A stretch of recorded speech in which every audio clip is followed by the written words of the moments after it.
Welcome to a very special episode of I Hate It Here and So Do You. Just kidding, that's a different episode show.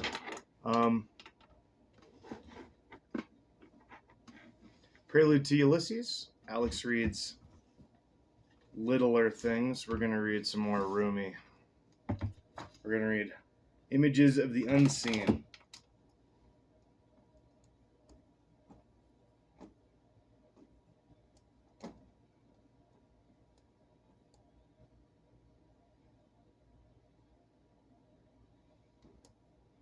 By Rumi.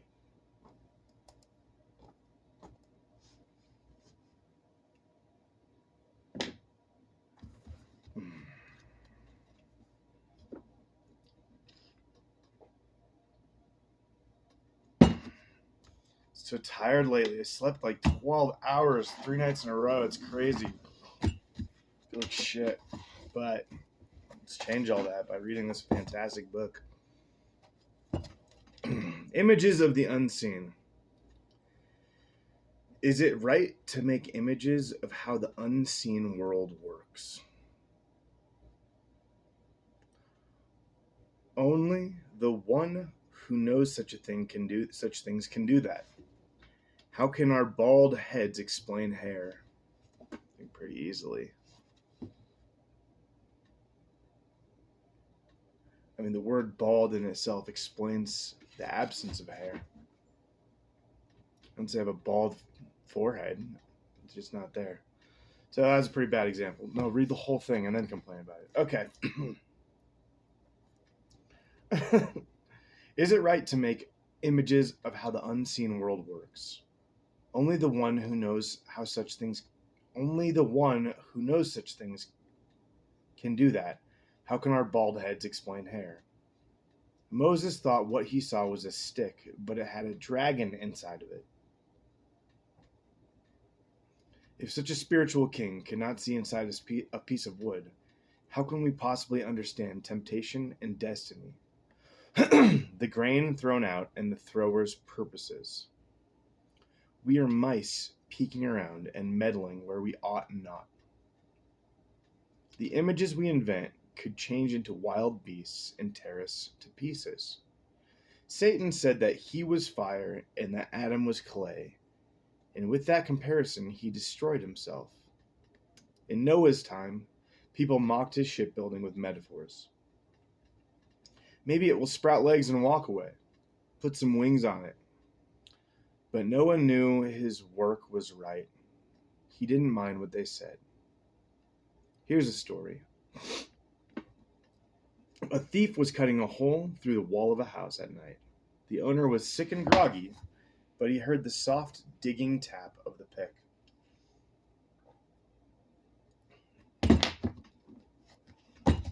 He got up and climbed out on the roof and hung his head over to look.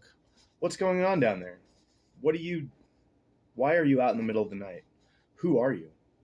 I'm a drummer, my friend. How wonderful, but I don't hear any drum music.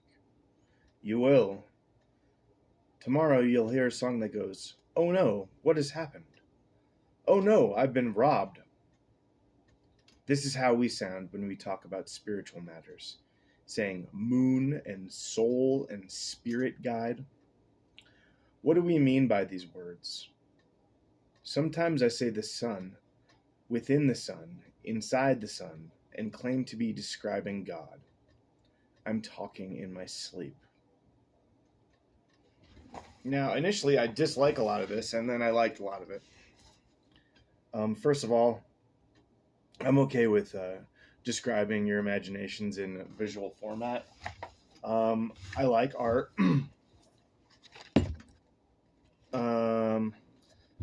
I like people trying to explain things with drawings, sure. What this goes on to imply more than anything is that we don't have a clue what's going on. And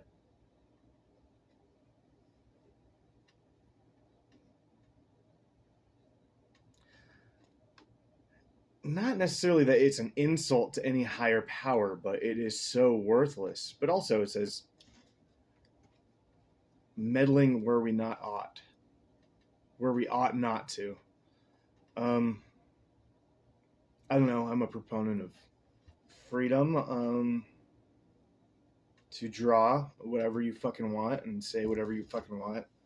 To limits, like, you know, I don't know. I have no issues with anyone trying to draw a picture of what they believe God or the devil looks like, and it says the images we invent could change into wild beasts and tear us to pieces. I'm assuming they mean that Rumi means this in a metaphorical sense. Like our abstract notions of what might be metaphysically true, once confronted with a physical structure of what we want it to look like, we might focus so heavily on them that it drives us crazy. Hence white Jesus. Because people weren't wanting to draw Jesus as a black guy who probably might have been albino. I don't know. Might have been Portuguese. Probably not, but I wasn't around back then. But people's obsession with drawing Jesus and drawing him the way that they want him to look has sure enough turned that into a wild beast. And people who see black Jesus get upset. There's a black Jesus painting. It's been around forever in my hometown. I love it. But I know other people don't because they're fucking losers. Yep, that's it. Do you want to explain better? Are they losers? Because their obsession with, I don't know, skin color or thinking that, I don't know. Anyone who thinks Jesus was white is stupid. Is deciding to be stupid. And I didn't really know that this was a biblical thing, although I have read it before, and it definitely has a lot of that stuff in it. I forgot. I like how funny some of it is. Everyone made fun of Moses, and Moses was right, but that's because God drowned a bunch of people, even though those angels found out that people were, I don't know. From my memory of the story of the Great Flood, there two angels came to town, tasked with finding one good person in all of Sodom or Gomorrah. Was that it? Or was that a different one? I don't remember. Tasked with finding a good person. And they did. Although the whole town was trying to rape the angels. That's for sure that happened. But then they killed everyone. Then God killed everyone anyways. Even the good people that they found. Even though that was a stipulation in God's contract with humanity. He lied and killed everyone anyways.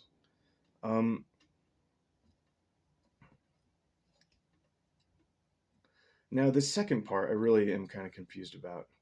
Some guy's breaking into some other guy's house in a very stupid way, digging a hole through the wall as opposed to breaking a window or opening a door, breaking a lock. There's so many easier ways. The wall is probably the worst way to get into someone's house, actually. Besides the roof. So whatever. He's doing that, and the guy notices, and he's like, "What are you doing?" He's like, "Don't worry, I'm a drummer."